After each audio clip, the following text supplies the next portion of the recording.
kalbime değiyor harbi harbi, bak yalan değil bir bütünlenme hali.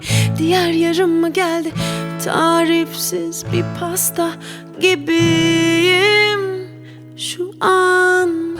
Tüm dünya karşımda dursa, bir tek o yanımda olsa, her şeyle savaşırmışım gibi geliyor yani. Bilmiyorum, imlam kimyam bozuldu. Yemeden içmeden kesildim. Uykular haram oldu ama iyi ki geldin. İyi ki dedim, imlam kimyam bozuldu. Yemeden içmeden kesildim. Uykular haram oldu ama iyi ki geldin. İyi ki dedim.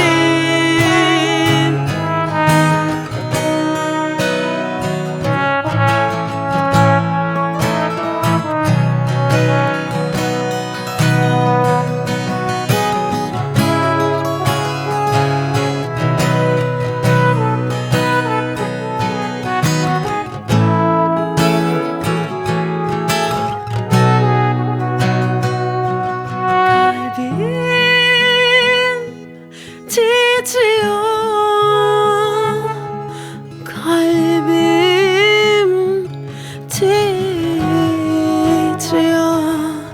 kalbim titriyor yani.